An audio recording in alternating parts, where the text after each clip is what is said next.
In this lead guitar lesson video, I show you how to make cool licks and solos using the sixth intervals. That's major sixth and minor sixth intervals. I'm not talking here about playing double stops or harmonies, which are cool.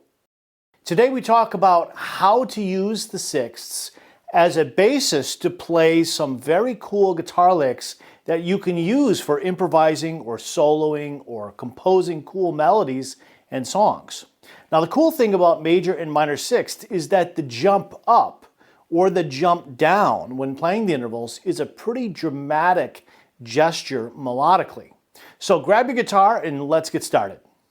What we're going to do now is we're going to start by taking the notes of an E minor seventh arpeggio, which contains the notes E, G, B, and D, and we're going to, instead of playing the arpeggio up and down, we're just going to play this in intervals of a sixth, one at a time, to make some short little motives or melodic phrases out of this.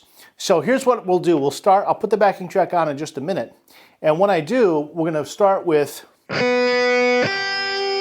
got a B note, open B, and then we got G. So both of these notes, of course, are in an E minor or E minor seventh arpeggio, but we're not playing the whole arpeggio right now. We're just going to play those two notes, and then what we're going to do is we're going to play D on the second string, and then we're going to go up a sixth from D, and that would be the B note, and then we're going to go to G, the eighth fret of the second string.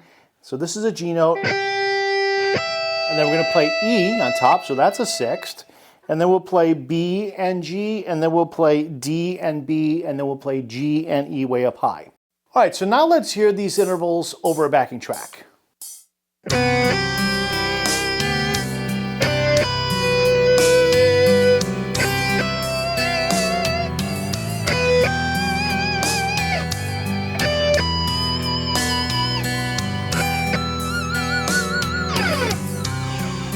All right, so that sounds really cool. And again, I've just played all the notes of an E minor seventh arpeggio, but I'm just playing two notes at a time, so it's just a nice little start of a phrase. A little motive here, it's melodic motive. And it sounds really cool. We're not doing a lot, just playing two notes. It's really easy. Anyone can do this, but we're just looking for a nice, cool sound. And we're going to build upon this foundation of playing just sixth intervals here. So now we're going to expand on the previous example. We're still going to be playing these melodic phrases based on the intervals of a sixth, but this time we're going to be bending from a note below up into it, and then we'll add a little tail at the end to finish it off.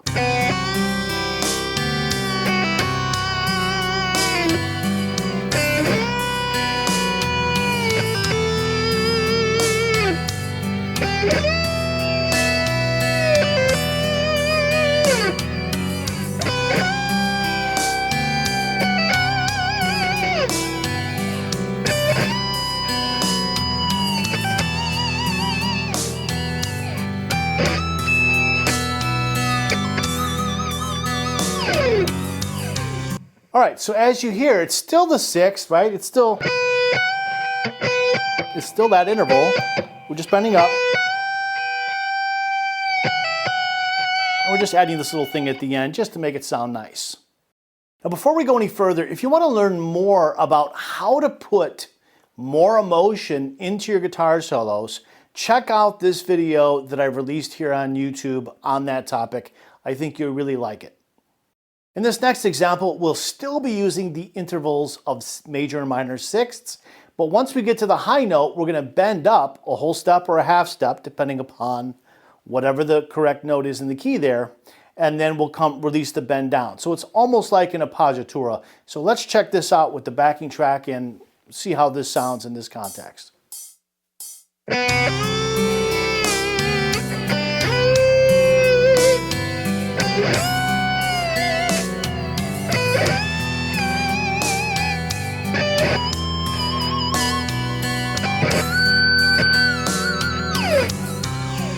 So that sounds pretty cool. You know, you've got, the sixths, but you're bending up immediately and then releasing it. So it's, you get a little vibrato there if you like.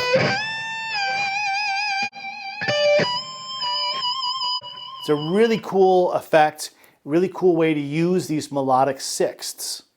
In this next example, we're going to string together the intervals of a sixth to just sort of daisy chain them together. Check it out.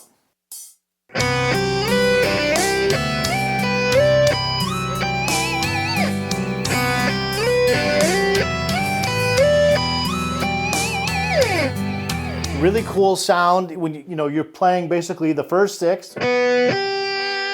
The second sixth would be here, D and B, but I just reversed the order. So we've got a slide, so B, G, then B, then D, then slide up to G, and then E, then slide up to G, and then B. Now, if you don't have 24 frets on your guitar, just play the 22nd fret and bend up to what would be the 24th fret to get that range if you don't have the frets to do so. If you're liking this video, you might like another video that I made here on YouTube called Create Your Own Guitar Licks and Solos. Check that one out. It goes really nicely with this video you're watching now.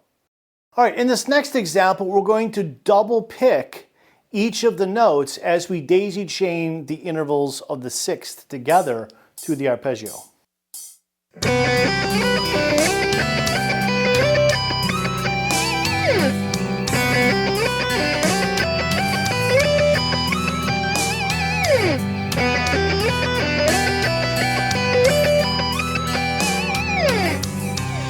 It's a really nice sound, very cool effect, and the double picking just adds a little bit more energy without having to play really anything faster in this hand.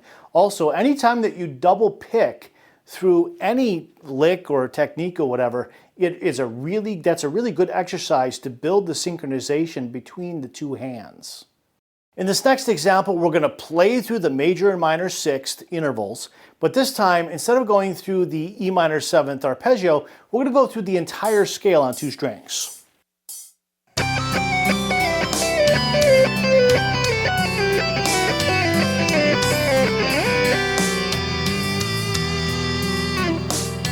Has a really cool sound to it. As you hear, we're just doing... So we're going up to the sixth and coming right back to where we started. Then from here, we're sliding down to the next note in the scale, playing a sixth from here, coming back to the original note, now sliding down, then a sixth up here in the key in the scale, E minor.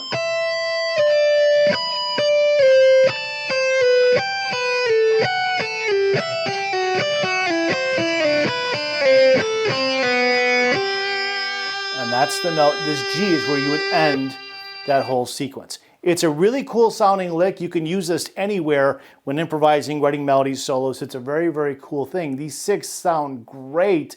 And it's different than the usual, up and down scales or up and down arpeggios that, is so common to hear among guitar players. This is really cool stuff, and I hope that you find cool ways to use this melodically in your playing and in your solos and in your songs.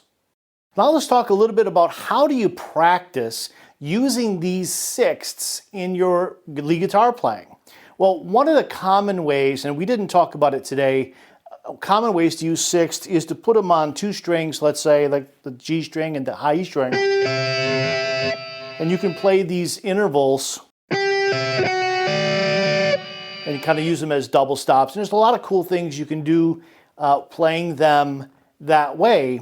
But the point of this lesson is to get you to think about sixths not as double stops or even as harmonies, which sound really cool, but as just ways to start off creating melodic motives or melodies or phrases using that dramatic leap up or leap down to six. So major sixths, minor sixths, whatever one is in the key that you're playing is what you're going to need to use. And they just sound super awesome. Now, if you have any questions or requests, I read all the comments below my videos, every single one, no matter, how silly it is or whatever. So if you have questions about the lesson, I'm happy to answer. If you have requests for future topics that you'd like me to make new videos on, I made this video actually, on a request that someone had. It's one of my previous videos. So maybe if you request something, I'll make one for you. Now, if you want to learn how to make any lick that you know sound even better than it already is, I'll show you how in my new free ebook titled The Secret to Adding Fire and Emotion to Any Guitar Lick. It's totally free.